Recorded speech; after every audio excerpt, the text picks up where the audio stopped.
ನಮಸ್ಕಾರ, ಆದಾಬ್, ಜೈ ಭೀಮ್. ನಾನು ನಿಮ್ಮ ಭಾಗ್ಯನಾರಾಯಣ ಬೊಗ್ಗವರಪು. ನೀವು ನೋಡ್ತಾ ಇದ್ದೀರಿ ಸುದ್ದಿ ಸರ್ಕಲ್.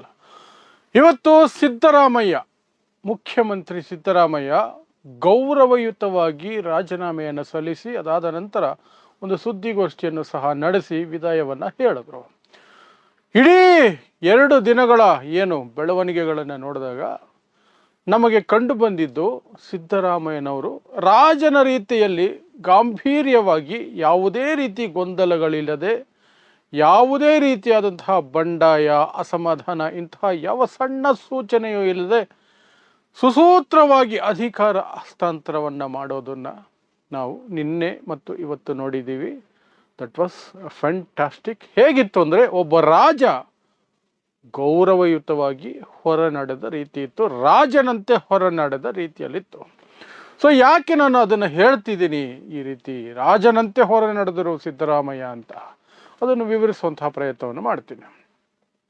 ನಿನ್ನೆ ಎಲ್ಲರಿಗೂ ಗೊತ್ತಿತ್ತು, ಇಡೀ ರಾಜ್ಯಕ್ಕೆ ಗೊತ್ತಾಗ್ತು, ಇಡೀ ದೇಶಕ್ಕೆ ಗೊತ್ತಾಯಿತು, CM ಸಿದ್ದರಾಮಯ್ಯ ಮಾಜಿ CM ಆಗ್ತಾ ಇದ್ದಾರೆ.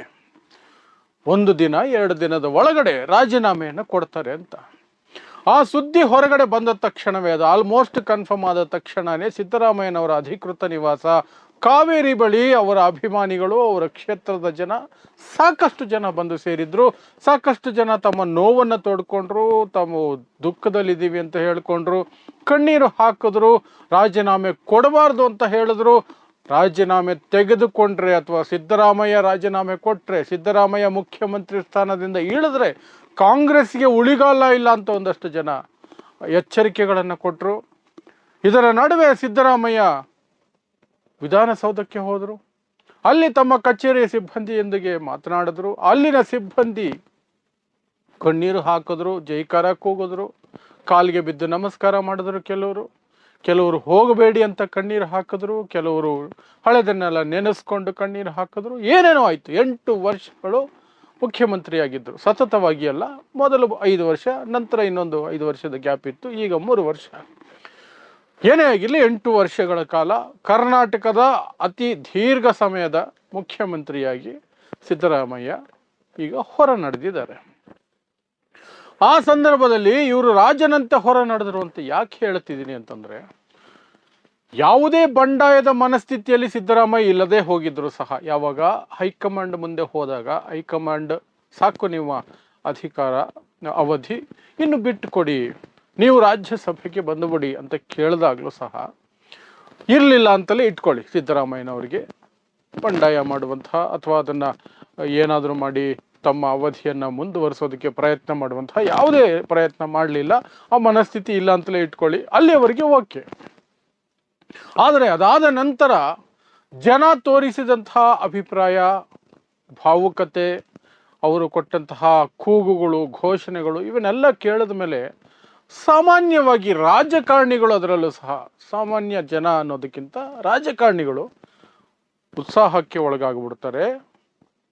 ಹೌದು, ನಾನ್ಯಾಕೆ ರಾಜೀನಾಮೆ ಕೊಡಬೇಕು, ನನ್ನ ಮೇಲೆ ಇನ್ನೂ ಸಹ ಜನ ಇಷ್ಟೊಂದು ಪ್ರೀತಿ ಇಟ್ಕೊಂಡಿದ್ದಾರೆ, ಅಭಿಮಾನ ಇಟ್ಕೊಂಡಿದ್ದಾರೆ, ನನಗೆ ಇಷ್ಟೊಂದು ಫಾಲೋಯಿಂಗ್ ಇದೆ, ನನಗೆ ಅಭಿಮಾನಿಗಳಿದ್ದಾರೆ, ನಾನು ಯಾಕೆ ಕೊಡಬೇಕು ಅನ್ನುವಂತಹ ಅಹಂ ಅಥವಾ ಯೋಚನೆ ಸಾಮಾನ್ಯವಾಗಿ ಎಂಥವ್ರಿಗಾದ್ರೂ ಬಂದ್ಬಿಡೋದು.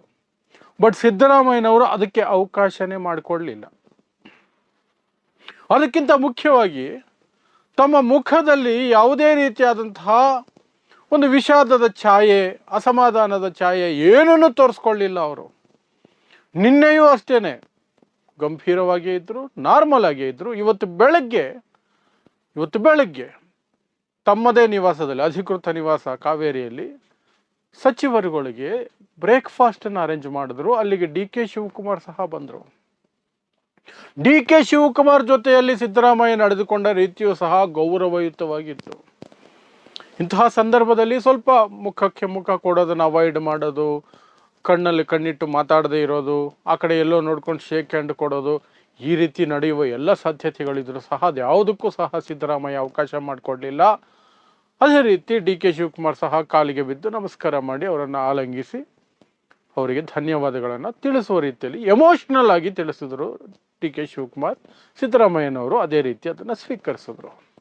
ಅದಾದ ನಂತರವೂ ಸಹ ರಾಜ್ಯಪಾಲರು ಇಲ್ಲ, ರಾಜ್ಯಪಾಲರು ಏನು ಲೋಕಭವನ ಅಂತ ಏನು ಕರೀತಾರೆ, ಈಗ ಮೊದಲು ರಾಜಭವನ ಆಗಿತ್ತು, ಈಗ ಲೋಕಭವನ ಅಂತ ಮೋದಿಯವರು ಬದಲಾಯಿಸಿದ್ದಾರೆ. ಅವ್ರಿಗೊಂದೊಂದು ಚಾಳಿ ಹೆಸರು ಬದಲಾಯಿಸ್ಬಿಟ್ರೆ ಉದ್ಧಾರ ಆಗ್ತೀವಿ ಅಂತ, ಬಿಡಿ ಅದು ಬೇರೆ ಕತೆ. ಸೊ ಆ ಲೋಕಭವನದಲ್ಲಿ ರಾಜ್ಯಪಾಲರಿಲ್ಲ ಅಂತ. ಆ ನಂತರ ಒಂದಷ್ಟು ಸುದ್ದಿ ಬಂತು, ಇದೆಲ್ಲ ಅಮಿತ್ ಶಾ ಕಳ್ಳಾಟ, ರಾಜ್ಯಪಾಲರನ್ನ ಉದ್ದೇಶಪೂರ್ವಕವಾಗಿಯೇ ಅಲ್ಲಿಂದ ಬೇರೆ ಕಡೆಗೆ ಹೋಗಿ ಅಂತ ಹೇಳಿದ್ದಾರೆ, 2-3 ದಿನ ಕೈಗೆ ಸಿಗಬೇಡಿ ಅಂತ ಹೇಳಿದ್ದಾರೆ. ಸೊ ದಟ್ ಕರ್ನಾಟಕ ಕಾಂಗ್ರೆಸ್ನಲ್ಲಿ, ಕರ್ನಾಟಕ ಸರ್ಕಾರದಲ್ಲಿ ಗೊಂದಲ ಇರಲಿ ಅನ್ನೋದು ಅಮಿತ್ ಶಾ ಇಚ್ಛೆ ಆಗಿತ್ತು ಅಂತ ಒಂದು ಸುದ್ದಿ ಬಂತು. ಅದು ಫ್ಲಾಶ್ ಆಯಿತು, ಹೋಯ್ತು. ಸೊ ಮೇ ಬಿ ಸಿದ್ದರಾಮಯ್ಯನವರು ಇವತ್ತು ಹೋಗಲ್ವೇನೋ ರಾಜೀನಾಮೆ ಕೊಡೋಕ್ಕೆ. ಅಲ್ಲೂ ಒಂದು ಅವಕಾಶ ಇತ್ತು ಸಿದ್ದರಾಮಯ್ಯನವ್ರಿಗೆ, 1 ದಿನ ಎಕ್ಸ್ಟೆಂಡ್ ಮಾಡ್ಕೊಳ್ಳೋಕ್ಕೆ. ಆ 1 ದಿನದಲ್ಲಿ ಬೇರೆ ಏನಾದರೂ ಬೆಂಬಲಿಗರು ಅವರು ಇವರನ್ನು ಬಳಸ್ಕೊಳ್ಳೋದಕ್ಕೆ ಏನೇನೋ ಇತ್ತು. But no, once decided it has to be done ಅನ್ನೋ ರೀತಿಯಲ್ಲಿ ಸೀದಾ ಲೋಕಭವನಕ್ಕೆ ಹೋದರು, ರಾಜ್ಯಪಾಲರ ಇದಕ್ಕೆ ಹೋದರು. ಅಲ್ಲಿ ರಾಜ್ಯಪಾಲರ ಕಾರ್ಯದರ್ಶಿಗೆ ತಮ್ಮ ರಾಜೀನಾಮೆ ಪತ್ರವನ್ನು ಕೊಟ್ಟು, ಇದು ರಾಜ್ಯಪಾಲರ ಜವಾಬ್ದಾರಿ, ಅವರು ಅಂಗೀಕರಿಸಲೇಬೇಕು ಅಂತ ಹೇಳಿ ಬಂದ್ಬಿಟ್ರು. ಆನಂತರ ಸುದ್ದಿಗೋಷ್ಠಿಯನ್ನು ನಡೆಸಿದ್ರು. ಸುದ್ದಿಗೋಷ್ಠಿಯಲ್ಲಿ ಏನೇನು ಮಾತಾಡಿದ್ರು ಅನ್ನೋದ್ರ ಬಗ್ಗೆ ಇನ್ನೊಂದು ವಿಡಿಯೋದಲ್ಲಿ ಮಾತಾಡ್ತೀನಿ. ಈ ವಿಡಿಯೋದಲ್ಲಿ ಬೇಡ, ಇನ್ನೊಂದು ವಿಡಿಯೋ ಬರುತ್ತೆ, ಅದನ್ನು ನೋಡಿ. ಆ ಸುದ್ದಿಗೋಷ್ಠಿಯಲ್ಲಿಯೂ ಸಹ ಎಲ್ಲಿಯೂ ಸಹ ತಮಗೆ ಒಂದೇ ಒಂದು ಚೂರು ಅಸಮಾಧಾನ ಆಗಿದೆ ಅಥವಾ ಎಲ್ಲೋ ತನಗೆ ಅನ್ಯಾಯ ಆಗಿದೆ ಅಂತ. ಯಾಕೆಂದರೆ ಯಡಿಯೂರಪ್ಪನವರು ಮುಖ್ಯಮಂತ್ರಿ ಸ್ಥಾನದಿಂದ ರಾಜೀನಾಮೆ ಕೊಡಬೇಕಾದ್ರೆ ಕಣ್ಣೀರು ಹಾಕ್ಕೊಂಡು ಅನೌನ್ಸ್ ಮಾಡಿದರು. ತಮ್ಮ ಆಪ್ತ ಸಚಿವರುಗಳನ್ನು ಮತ್ತು ಬೆಂಬಲಿಗರನ್ನೆಲ್ಲ ಊಟಕ್ಕೆ ಕರೆದು, MLAಗಳನ್ನೆಲ್ಲ ಊಟಕ್ಕೆ ಕರೆದು ಅಲ್ಲಿ ತಮ್ಮ ರಾಜೀನಾಮೆ ವಿಚಾರವನ್ನು ಹೇಳಿದ್ರು. ಬಟ್ ಆವಾಗ ಕಣ್ಣೀರು ಹಾಕಿದ್ರು. ನಾವೀಗ ರಾಜಭವನಕ್ಕೆ ಹೋಗಿ ರಾಜೀನಾಮೆ ಸಲ್ಲಿಸ್ತೀವಿ ಅಂತ ಹೇಳಿ ಕಣ್ಣೀರು ಹಾಕಿದ್ರು. ಬಟ್ ಸಿದ್ದರಾಮಯ್ಯ ಅದಕ್ಕೆ ಅವಕಾಶನೇ ಕೊಡಲಿಲ್ಲ. ಅವರು ಹೇಗೆ ಮುಖ್ಯಮಂತ್ರಿ ಸ್ಥಾನದಲ್ಲಿದ್ದಾಗ ಒಂದು ಪತ್ರಿಕಾಗೋಷ್ಠಿಯನ್ನು ನಡೆಸ್ತಾರೋ ಅಷ್ಟೇ ಗಂಭೀರವಾಗಿ, ಅಷ್ಟೇ ಒಂದು ವಿಸ್ತೃತವಾಗಿ ಒಂದು ಪತ್ರಿಕಾಗೋಷ್ಠಿಯನ್ನು, ವಿದಾಯದ ಪತ್ರಿಕಾಗೋಷ್ಠಿಯನ್ನು ಸಹ ಅಷ್ಟೇ ವಿಸ್ತೃತವಾಗಿ ಗಂಭೀರವಾಗಿ ನಡೆಸಿದ್ರು. ಏನು ಹೇಳಬೇಕು ಅನ್ನೋದನ್ನು ಸುದೀರ್ಘವಾಗಿ ಹೇಳಿದ್ರು. ಬಟ್ ಪಾಯಿಂಟ್ ಟು ಪಾಯಿಂಟ್ ಹೇಳ್ಕೊಂಡು ಹೋದರು. ಅವರ ಮನಸ್ಸಿನಲ್ಲಿರೋದು, ವಿದಾಯದ ಭಾಷಣದಲ್ಲಿ ಹೇಳಬೇಕಾದಂಥದ್ದು, ಧನ್ಯವಾದ ಹೇಳೋದು, ಅದನ್ನೆಲ್ಲ ವಿಸ್ತೃತವಾಗಿ ಮಾತಾಡಿದ್ರು. ಅಲ್ಲಿಯೂ ಸಹ ಎಲ್ಲಿಯೂ DK ಶಿವಕುಮಾರ್ ಜೊತೆಯಲ್ಲಾಗಲಿ, ಮಾಧ್ಯಮದವರ ಜೊತೆಯಲ್ಲಾಗಲಿ, ಯಾರದೇ ಜೊತೆಯಲ್ಲಾಗಲಿ ಸಿಡುಕಿದ್ದು.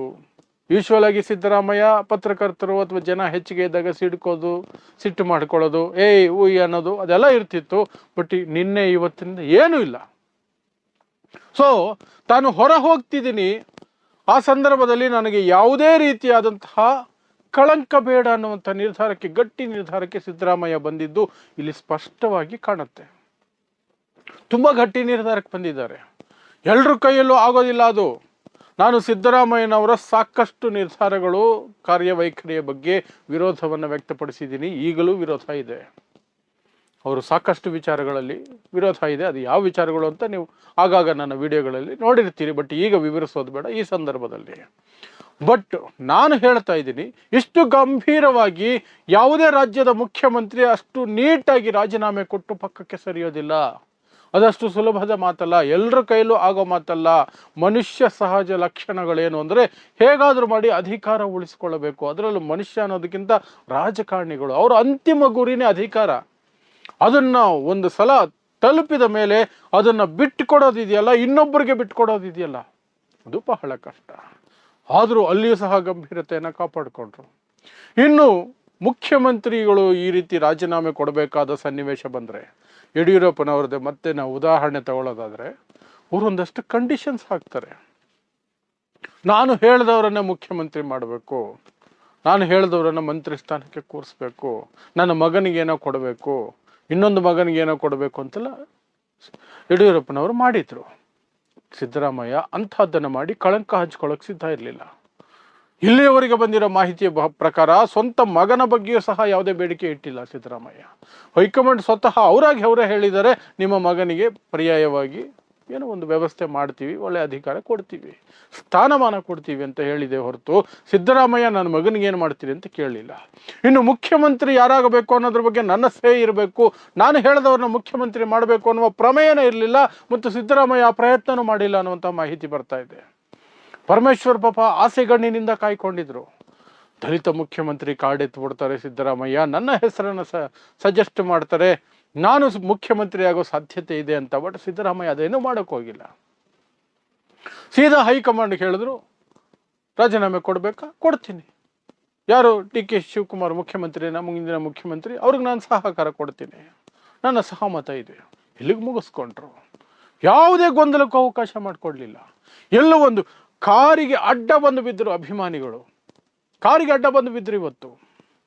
ಅದಕ್ಕೂ ಸಹ ಅವರೇನು ಜಾಸ್ತಿ ಪ್ರತಿಕ್ರಿಯೆ ಕೊಡಲಿಲ್ಲ. ಅಭಿಮಾನಿಗಳು ಹೋದಲ್ಲೆಲ್ಲ ಕಣ್ಣೀರು ಹಾಕ್ಕೊಂಡ್ರು. ಅವ್ರ ಬೆಂಬಲಿಗರು ಹೋದೆಲ್ಲ ಕಣ್ಣೀರು ಹಾಕೋದು, ರಾಜೀನಾಮೆ ಕೊಡಬೇಡಿ ಅಂತ ಹೇಳೋದು, ನಿಮಗೆ ನಾವು ಇದ್ದೀವಿ ಅನ್ನುವಂಥ ಹೇಳುವಂತಹ ಮಾತುಗಳ ನಡುವೆ ಅವರು ಯಾವುದಕ್ಕೂ ಸಹ ಕಿವಿಗೊಡಲಿಲ್ಲ. ಯಾವುದಕ್ಕೂ ಸಹ ಏನೋ ನನಗೆ ದೊಡ್ಡ ಇದಿದೆ, ಅದನ್ನು ಬಳಸ್ಕೊಂಡು ನಾನೇನೋ ಒಂದು ಪ್ರಯತ್ನ ಮಾಡಬಹುದು ಅನ್ನುವಂಥಕ್ಕೆ ಹೋಗಲೇ ಇಲ್ಲ. Most dignified exit, most dignified, ಅತ್ಯಂತ ಗೌರವಯುತವಾದಂತಹ ನಿರ್ಗಮನ ಅಂದರೆ ಇದೇ ಅತ್ಯಂತ ಗೌರವಯುತವಾದಂತಹ ನಿರ್ಗಮನ. ಇದಕ್ಕಿಂತ ಗೌರವಯುತವಾದಂತಹ ನಿರ್ಗಮನ ಸಾಧ್ಯನೇ ಇಲ್ಲ. ಬಟ್ ಅದನ್ನು ಸಿದ್ದರಾಮಯ್ಯ ಸಾಧಿಸಿ ತೋರಿಸಿದ್ದಾರೆ. ಸೊ ಇದೊಂದು ಉದಾಹರಣೆಯಾಗಿ ಸೆಟ್ ಆಗ್ಬೋದು ರಾಜಕಾರಣದಲ್ಲಿ. ಹೊಸದಾಗಿ ರಾಜಕೀಯಕ್ಕೆ ಬರುವಂಥವರು ಅಥವಾ ಮುಂದಿನ ದಿನಗಳಲ್ಲಿ ರಾಜಕೀಯದಲ್ಲಿ ಬೆಳೀತಾ ಇರುವಂಥವ್ರಿಗೆ ಇದೊಂದು ಎಕ್ಸಾಂಪಲ್. ಹೇಗೆ ನೀವು ನಿಮ್ಮ ರಾಜಕೀಯ ಜೀವನದಲ್ಲಿ ಕಳಂಕರಹಿತರಾಗಿ ಇದ್ದರೂ ಸಹ ಎಂಡಿಂಗಲ್ಲಿ, ಎಕ್ಸಿಟ್ ಟೈಮಲ್ಲಿ ಇಂಥದ್ದೊಂದು ಆಪಾದನೆಗಳನ್ನು ಹೊತ್ತು ಅವರು ಪ್ರತಿರೋಧ ಒಡ್ಡಿದ್ರು, ಅವರು ಒಂದು ರಿವೋಲ್ಟನ್ನು ಪ್ರಯತ್ನ ಮಾಡಿದ್ರು, ಅವರ ಬೇಡಿಕೆಗಳನ್ನಿಟ್ಟರು, ಅವ್ರಿಗೆ ಬೇಕಾದವರನ್ನು ಮುಖ್ಯಮಂತ್ರಿ ಮಾಡಿಸಿದ್ರು. ಯಾವುದು ಮಾಡದೇನೆ ನನಗೇನು ಸಿಕ್ತು, I am happy, I am handing it over to the next person as per the high command orders ಅಂತ ಹೇಳಿ ಸೈಲೆಂಟಾಗಿ ರಾಜನಡಿಯಲ್ಲಿ ಹೊರಗೆ ಹೋದರು. ಫ್ಯಾಂಟಾಸ್ಟಿಕ್. ಎಕ್ಸಿಟ್ ಈ ರೀತಿ ಇರಬೇಕು. ಅದಕ್ಕೆ ಅದನ್ನು ವಿವರಿಸೋಣ ಅಂತ ಒಂದು ಪ್ರಯತ್ನ ಮಾಡಿದೆ. ಯಾಕೆಂದರೆ ಇತ್ತೀಚಿನ ವರ್ಷಗಳಲ್ಲಿ ರಾಜಕೀಯದಲ್ಲಿ ಮುಖ್ಯಮಂತ್ರಿ ಸ್ಥಾನ ಅಲ್ಲ, ಒಂದು MLA ಟಿಕೆಟ್ ಸಿಗಲಿಲ್ಲ ಅಂದರೆ ಎಲ್ಲಿಂದ ಎಲ್ಲಿಗೋ ಹೋಗುತ್ತೆ.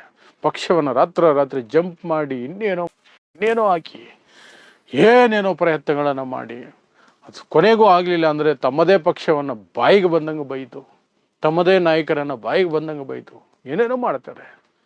ಬಟ್ ಚೀಫ್ ಮಿನಿಸ್ಟರ್ ಪೋಸ್ಟನ್ನೇ ಇಷ್ಟು ಸುಲಲಿತವಾಗಿ, ಗೊಂದಲರಹಿತವಾಗಿ, ಸ್ಟೆಪ್ ಬೈ ಸ್ಟೆಪ್ ಸ್ಕ್ರಿಪ್ಟ್ ಬರೆದಿಟ್ಟಂಗೆ ಬಿಟ್ಕೊಡೋದಿದೆಯಲ್ಲ, one of the greatest in Indian politics, one of the greatest development ಅಷ್ಟೇ. ಸೊ ಇದು ಸಿದ್ದರಾಮಯ್ಯನವರು ರಾಜನಂತೆ ಹೊರನಡೆದ ವಿಚಾರದಲ್ಲಿ ನನ್ನ ಅಭಿಪ್ರಾಯ. ಸೊ ಇಂತಹದ್ದೇ ವಿಶೇಷ ಸುದ್ದಿಗಳಿಗಾಗಿ ನೋಡ್ತಾ ಇರಿ ಸುದ್ದಿ ಸರ್ಕಲ್. ನಾನು ನಿಮ್ಮ ಭಾಗ್ಯನಾರಾಯಣ ಬೊಗ್ಗವರಪು.